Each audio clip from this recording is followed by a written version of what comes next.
I was cast by the system as a supporting character, a disposable tool meant to confess my feelings during the protagonist's Cold War just to push them back together. Everyone told me not to be a doormat for their romance, but I decided to rip up the script entirely. I stepped into their lives with a plan to shatter the years of romantic tension they had cultivated. I had no intention of being the humble martyr because I wanted the leads to pay the price for the story going off the rails. I spotted a fairly popular influencer at the campus gym in NYU, and I felt an immediate spark of attraction. As soon as I got back to my dorm, I posted on the campus bulletin to see if anyone knew if she was single. A guy replied pretty quickly, telling me she definitely didn't have a boyfriend and that I should go for it. My excitement lasted only a few seconds before a thread of comments started roasting him. Is this what they call peak confidence? Look, man, she might not have a boyfriend right now. But when has she ever been allowed to have a boyfriend? Ethan Smith replied, since when did I give her permission to date anyone? She only gets a boyfriend if I give the green light. I was honestly speechless. I couldn't tell if this guy was trying to act tough or if he was just being a jerk to mess with me. Then, in a flash of clarity, my vision was suddenly filled with a screen of floating comments that read, as soon as the second lead confesses, the main couple will finally realize they love each other and live happily ever after. Go get her, side character. This is just another classic step in the protagonist's romantic tug of war. The writing is so predictable. This guy is just the catalyst to move the plot forward. It is a perfect setup for the real couple. My roommates kept telling me to stay away and not be their third wheel, but I ignored them and headed straight for the comments. I tracked down a guy and asked for Ava's iMessage. They want a catalyst? I'm going to be the Molotov cocktail that burns this whole story down. I posted a new thread on the NYU bulletin saying that I was looking for a girl I had seen at the gym a few times. I mentioned that I never had the nerve to ask for her number, but her figure was incredible. I said if she was single, I had to try my luck. If she was already taken, I would wish them the best, but if she was single, I was definitely going to make a move. My post went live on the bulletin board almost immediately, accompanied by a photo of her from behind. She looked incredibly elegant. She was wearing a tight black athletic top and yoga pants that showed off her perfect physique, and she looked absolutely stunning. The comments started rolling in with people telling me I had great taste and asking for updates. Someone recognized her and said she was at the gym every Monday, Wednesday, and Friday. They added that she was even more beautiful in person. Another person chimed in saying they remembered her too, but they thought they saw a guy picking her up after her workout. Someone else commented that there was no way a girl looking like that was single. My heart was racing as I scrolled through the thread until a new notification popped up. A user named Ethan Smith replied that she was actually single and that I should definitely go for it. A subthread started immediately with people asking if he actually knew her. Others were curious about when she might finally start dating someone. Some people teased Ethan about whether he was just trying to brag about his beautiful childhood friend. The whole comment section on the bulletin board turned into one giant public chat room. Ethan replied to almost everyone, saying they had grown up together and he knew everything about her life. When someone asked when she would be allowed to date, he replied that she was still too young and he wasn't about to let her get a boyfriend yet. When more people joked about being her childhood sweetheart, he just said she was a huge pain and nothing more than his favorite frenemy. A random student who didn't catch the vibe chimed into the thread. She told the original poster to go for it and to make sure to post an update if we ended up together. Ethan completely ignored her comment as if it didn't even exist. My roommate, Miller, looked at my phone and told me I was walking right into the middle of some weird foreplay between those two. My other roommate was confused and asked why Miller thought they were a couple when Ethan called her his enemy. Miller just shook his head and said that I needed to read between the lines because Ethan was clearly just posturing. He said Ethan should either shut up or just admit they were flirting instead of playing these annoying games. Miller wondered if the guy just had some desperate need for an audience to witness his little drama. My roommates kept gossiping and making fun of me, but I just gave him a cold smile. I figured it was just my bad luck to catch feelings for a girl caught up in all that mess. I was just about to message the admin to delete the post when my screen suddenly lit up with a flood of floating comments. The rival has entered the chat, and now he's going to chase the girl while the lead guy gets jealous and tries to hide it. Then the girl is going to reject the rival in front of everyone just to prove her heart belongs to Ethan. The rival's confession is basically just the spark that finally makes the main couple admit they love each other. Rivals don't have to be villains, and I think using one as a romantic catalyst is actually pretty exciting. I just stare at my screen for a long time with my fingers hovering over the keys. I spent a solid half hour staring at those rapidly scrolling comments before I finally managed to process everything I was seeing. It felt like my entire world was just some scripted college romance where the two leads had been flirting since they were kids. I realized I was supposed to be the catalyst who would force them to finally stop playing games and admit their feelings for each other. I checked out Ethan's Facebook profile, which was completely public, and noticed one specific post that stood out from the rest. He wrote about how someone had lost a bet to him, and that he was being nice by letting her keep his rare sneaker collection for a while. He added that her punishment was having to wear those exact shoes on the treadmill for her entire workout without taking them off once. He finished by saying that the shoes would finally be worth something once she crawled back to return them to him. The following day, he posted that the brat had actually lost his shoes and complained that he hadn't even gotten to wear them once. Miller looked at my phone and asked if those were the same shoes I had brought back to the room last week, looking so happy. I nodded and confirmed they were the ones. My sneakers had fallen apart at the gym last week, and I was about to limp all the way back to my dorm. Ava had suddenly walked up to me with a slight blush and told me I could have a pair of shoes that her cousin didn't want anymore. She offered them to me to use for the time being, but I wondered why she was carrying her cousin's shoes at the gym in the first place. I never expected the real story to be so ridiculous, but those shoes looked expensive, and it was really nice of her to just give them to me like that. I decided to message Ethan and ask if we could connect so I could learn more about Ava since I was the one who made the post. As soon as I hit send, my roommates tried to stop me, and Miller asked if I had completely lost my mind. He warned me that getting close to Ethan would just turn me into the perfect wingman for their relationship. He accepted the request almost immediately, but unlike his loud personality on the bulletin board, he was surprisingly quiet in our private messages. I asked him if he and Ava were close, and he just gave me a very casual response. I pushed a little further by saying they seemed like more than just friends, but he insisted they were just normal friends. When I told him that was great news, he sent back a long silence followed by a confused question mark. I ignored his obvious annoyance and mentioned that I was glad they weren't dating since they had known each other for so long. I told him I felt better about chasing her now and then asked if he could give me her number. He replied instantly with a lot of attitude, asking if I was crazy for asking a total stranger for his friend's private information. He asked if I would just hand out my friend's contact details to some random guy I didn't even know. I could practically see him fuming on the other side of the screen, typing so hard he might actually break his phone. I apologized for being rude and told him he was right, so I would just wait until I saw her at the gym to ask her myself. After I sent that, he didn't reply for a long time, and the sudden silence felt a little strange. I noticed his profile had a premium badge that allowed him to see exactly who had been looking at his page.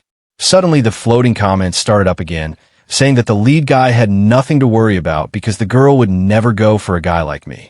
They said Ethan was cool and exciting while I was just some boring, average guy who didn't know how to have fun. They called me an old-fashioned prude who knew nothing about romance and said no girl would ever be interested in me. The comments kept coming, twisting my polite behavior into weakness and my common sense into a lack of personality.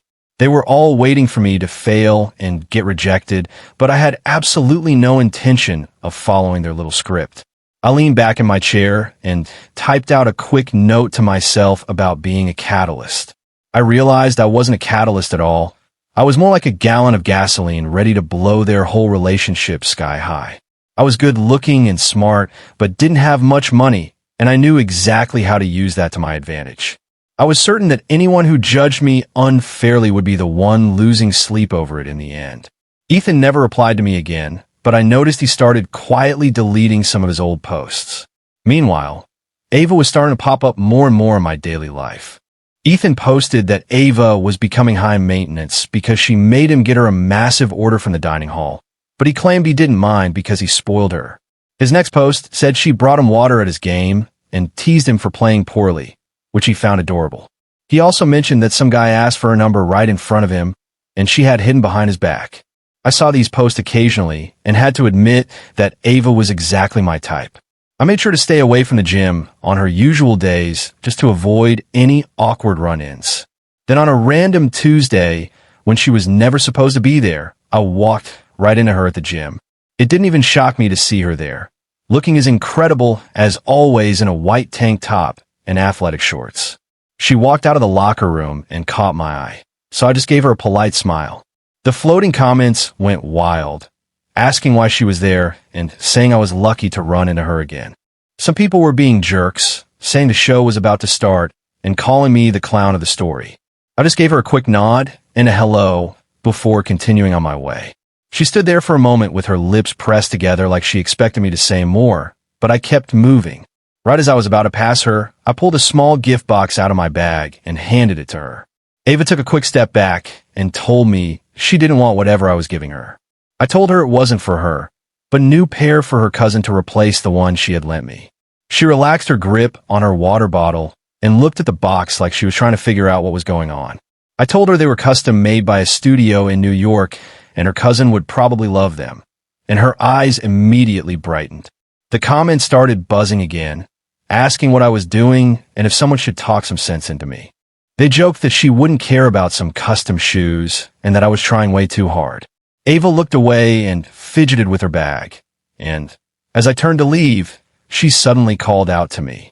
She stopped me and asked if I was the one who had posted the confession on the campus bulletin board. I told her it was me, and she said she didn't check social media often and had only just heard about it. I told her I rarely used it either, but had logged on specifically to talk about her, which made her blush immediately. I told her I would delete the post so I wouldn't bother her anymore, but she seemed surprised and asked me why I would do that.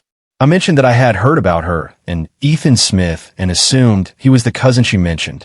I told her he said they were just friends, but I thought they looked great together, so I didn't want to get in the way. She interrupted me with a frown and asked if he really told me they were just ordinary friends. I confirmed it, and she immediately wanted to know exactly when he had said that. I told her that he had said it to me directly when we were talking a few days ago. She asked to see the messages, but I hesitated and said I didn't think that was a good idea. She promised to only look at the part about her, so I finally agreed and showed her. She stared at the phone for a long time as her expression darkened, eventually letting out a cold, angry laugh. She said he was right, and she was definitely single since they were apparently nothing more than friends. She told me she was free to date whoever she wanted and that I didn't need to delete my post on his account. She looked up and asked for my name, so I introduced myself as James Miller. She called me James and then held out her phone so I could scan her code and get her number. For the rest of the day, the floating comments were giving me a play-by-play of the massive fight between Ava and Ethan. Ava confronted Ethan about why he had told me they were just ordinary friends. She was shaking with anger, but Ethan just looked away and sounded completely annoyed by the whole conversation. He just asked her what else they were supposed to be if not friends.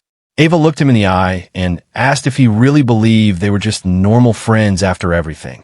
Ethan just shrugged and told her he was just talking and that she was overreacting.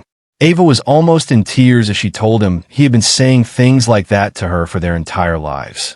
Ethan got even angrier and shouted that he didn't care what other people thought and wasn't going to go around explaining their relationship to everyone.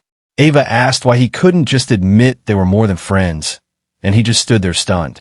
Ethan stammered for a second before snapping back that he could say whatever he wanted and it was none of her business.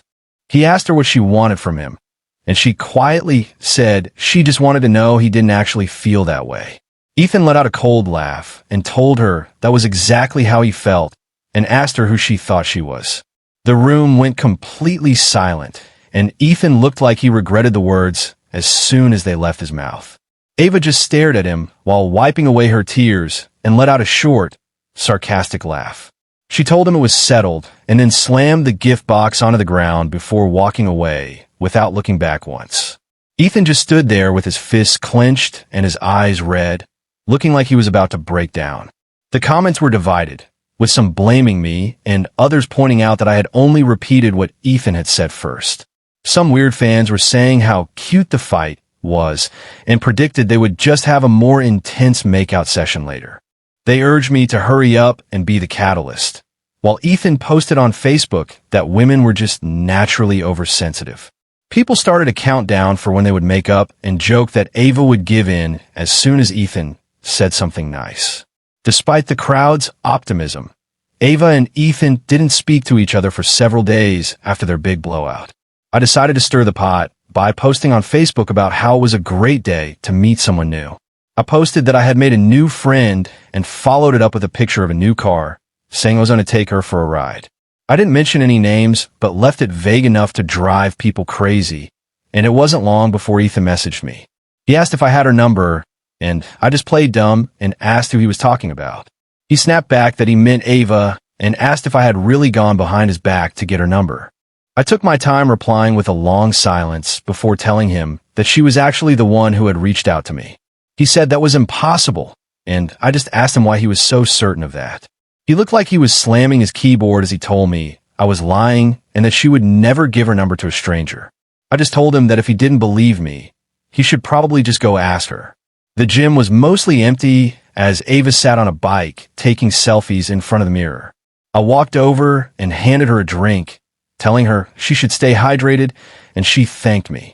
I told her that I didn't think Ethan really meant what he said the other day, but she just gave me a cold response. I mentioned that guys usually get insecure whenever they see someone else showing interest in a girl they like. She laughed sarcastically and asked if I really thought he could ever feel insecure about her. I told her it was natural for someone to feel unsettled when they see a childhood friend being pursued by someone else. She looked a little unsure for a second before getting cold again and asking why he was still being such a jerk. I told her that he was only acting that way because he cared about her so much. I explained that people often have a hard time showing their true feelings when they are deeply invested. Ava finally looked at me and studied my face for a moment before asking why I was even telling her any of this. I told her calmly that I just thought they were a great couple, as if it was common knowledge. I admitted that I was attracted to her at first, but that her long history with Ethan was much more important than my crush. I said I didn't want to be the guy who made a fool of himself by getting between them, which seemed to really catch her off guard. I told her I felt responsible for their fight since my post was what started everything in the first place. She told me not to blame myself, but I just smiled and offered to help her fix things if she wanted. She was confused, so I pointed out that she and Ethan were in a stalemate where neither of them was willing to talk. I suggested that the tension between them was at its peak and that she could use me to see how much Ethan actually cared. She asked for my plan, and I told her I could act as a mediator and set up a time for all of us to hang out. I promised her that I would be the best third she could ever ask for. A guy walked up to me and said I looked just like my photos, confirming that it was really me. Ethan leaned back in his chair and looked me up and down, and I just calmly confirmed my identity. I took a sip of my drink and mentioned it had been 10 years since we saw each other and reminded him that my father was a violent drunk. After the divorce, my mom changed my last name and remarried, and we hadn't talked to any of those relatives since. I told him they never cared about us, and I realized that Ethan was actually my cousin from that side of the family. I had to laugh when I realized the irony of the situation, since Ethan's perfect childhood was always so emphasized in the original story. Ethan looked at me for a moment and mockingly asked if the car I had posted about was just a cheap electric scooter. I laughed along and told him I just needed something to help me with my delivery job. He laughed at me for being a delivery driver and assumed I was broke, and I just nodded and said money was tight sometimes. He made a nasty comment about how lucky my mom was to find anyone willing to marry her while she had a kid to take care of. He lit a cigarette and said my mom was a piece of work for calling the cops to get a divorce instead of try to talk things out. I just laughed and asked him if he wanted to see how direct my fist could be while keeping my voice perfectly calm. Ethan looked startled for a second before sneering that it was no surprise I ended up as a delivery boy. He told me that with a philosophy degree, I was probably going to be stuck delivering food for the rest of my life. Before he could finish his insult, Ava walked up and asked us what we were talking about. Ethan's expression changed instantly as he flashed his fake smile and said we were just talking about me. Ava walked closer and looked between us, repeating my name with a curious look. The tension between her and Ethan was still incredibly thick since they weren't speaking to each other. It seemed like my earlier comments had really gotten under Ethan's skin. He put his arm around Ava and told her in a fake sympathetic voice that I was actually his cousin. He added that I was going through a rough patch and had to work long hours as a delivery driver just to make ends meet. Ava looked at me with a tilted head and quietly remarked that it sounded like I was working really hard. I just sipped my tea and didn't say anything, which fit the casual outfit and electric bike I had arrived on. Ava clearly remembered seeing me before because she once asked me how many luxury cars I actually owned. I had just laughed it off and asked her how she knew so much about high-end cars in the first place. She told me it was impossible to forget when I showed up in a different luxury car almost every day. As she spoke, she looked confused as she tried to reconcile Ethan's story with what she had seen with her own eyes. She gave me a look that made it very clear she didn't believe a word Ethan was saying. Ava suggested that since I was delivering food, I should start live streaming it on TikTok because people were making a lot of money doing that. I laughed and told her that those videos were popular, but I didn't really spend much time on social media. Ethan bragged about his 8,000 followers and offered to give me a shout out if I took a picture with him. I agreed and then told him he should probably stand on his tiptoes so we would look better together in the shot. Ethan just stood there in stunned silence. Ava laughed and suggested that Ethan should just stand on a chair so he could reach my height for the photo. Ethan looked pissed as he shoved his phone at me and told me to just take a selfie and send it to him later. I took a quick photo and handed the phone back, and he asked for my handle as he opened TikTok. I gave him my username, and he immediately posted the photo and tagged me, asking everyone to follow his poor cousin. The comments started flooding in, and Ethan bragged about his popularity, telling me I should stick with him if I wanted to be famous. Before he could finish his sentence, the comments were filled with people recognizing me as the famous luxury influencer they loved to follow. People were calling Ethan out for being a fake, pointing out that he didn't even have a fraction of my following and asking if this was some kind of joke. The smile on Ethan's face vanished as he clicked on my profile and saw my follower count was at 8 million. His hand started shaking so much he almost dropped his phone, and the screen light perfectly captured his total shock and growing rage. He kept muttering that it was impossible, clearly refusing to believe that I was actually a massive star. Ava saw the number and let out a soft laugh, looking both impressed and amused as she told me that was actually incredible. Her words were the final blow to Ethan's ego, completely shattering whatever pride he had left in front of her. His entire expression shifted and he could no longer pretend that everything was fine. I hid my smile and thanked him for the free promotion, calling him my little cousin just to mess with him. I told him to let me know if he ever needed any help with his own social media. Ava looked at me very seriously and asked if I could help promote her new dance videos. I told her it was no problem and that friends don't charge each other for favors, then asked her to send me the details so I could post them. She seemed to relax instantly, and her expression softened as she quietly thanked me. I asked why they weren't talking to each other, since the whole point of us hanging out was to fix their relationship. Ava looked at Ethan, who was stomping ahead of us and refusing to even look back. She said everything was fine, but the comments were screaming that she was going to lose Ethan if she didn't do something soon. People were calling Ava heartless for ignoring Ethan's obvious bad mood while she kept talking to a side character like me. Some people pointed out that she wanted to be an influencer and it would be insane for her to pass up help from a major account like mine. I just rolled my eyes while Ava quietly asked if I thought she was being too hard on him. I told her I didn't think that at all, but mentioned it was strange for people who had known each other so long to stay mad for this many days. She didn't say anything back and just looked lost in her own thoughts with a frown. Ethan stopped in front of a jewelry store nearby and looked back at Ava with a hopeful expression. I asked her if she wanted to go see what he was doing, but she just looked at me and said we should wait. The comments went crazy, demanding to know why she was ignoring him when he was clearly trying to buy her an apology gift. Some thought she was just being practical, while others blamed me for the whole situation and called me pathetic. Ethan stood there looking awkward for a while before trying to save face by asking if I was signed to a management agency. I told him very naturally that I was signed to a company. Ava looked up at me and asked if promoting her for free would get me in trouble with my agency. I told her it wouldn't be a problem, but Ethan gave me a fake smile and said something meant to be an insult. He asked if I needed to check with my bosses first, but I told him my management wasn't that strict with me. Ethan smirked and said my company probably wasn't going to last and questioned if I had made a mistake signing with them. I just smiled and told him that I must have forgotten to mention that I actually own the company myself. The area went silent as Ethan's smile froze, and he asked me to repeat what I just said.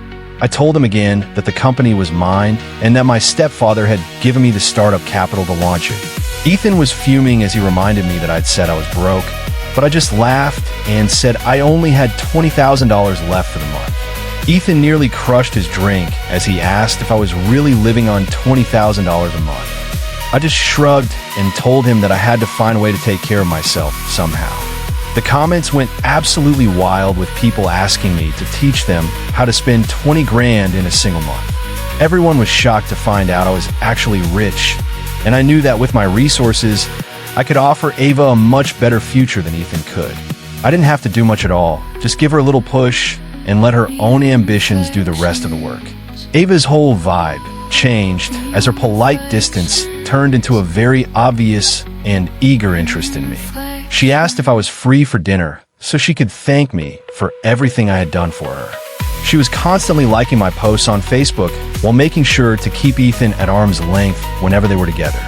She started telling everyone that she and Ethan had known each other forever, but were just normal friends. Ethan looked hurt, but Ava just reminded him that he was the one who had insisted they were just friends in the first place. Ethan made an anonymous post on the bulletin board calling me a homewrecker and a total scumbag. He didn't realize that people would immediately find the old posts where he had encouraged me to go after her. Someone commented reminding him that he was the one who told the world she was single and gave everyone permission to date her. The whole story took a sharp turn when Ava officially announced that everyone involved was just a friend and nothing more. Ava called me later and told me she thought I was different from other guys and asked if I wanted to try being in a real relationship with her. Ethan was actually standing right there and heard everything, laughing and telling me I was absolutely ruthless. I told her on the phone that she was the kind of person who played games with guys while calling them her cousin to save face. I asked her what it said about her, that she only became interested once she realized I had money and influence. I told her in a dead cold voice that she was just a social climber and I wasn't interested in someone so shallow. Ava suddenly came into some money, but people soon discovered she was making it by doing suggestive live streams on a shady website. I sent a box of detox supplements to her dorm as a sarcastic gift to help her clean up her act. The floating comments were going wild, asking if I was ready to take over as the new main character of the story. The system asked me the same thing, but I just hit no and swiped all the comments away. I decided that being the guy who burned the whole script down was much more fun than being the lead. And for me, that was more than enough. I was cast as a catalyst, a side character whose only job was to push the real leads together. Everyone was waiting for me to make a fool of myself and then quietly disappear from the stage, but I refused to play along. People who treat you like a tool will never be grateful just because you follow their plan, because they just assume that being a doormat is exactly what you were made for. You might not always be the main character in their story, but you must always be the author of your own life.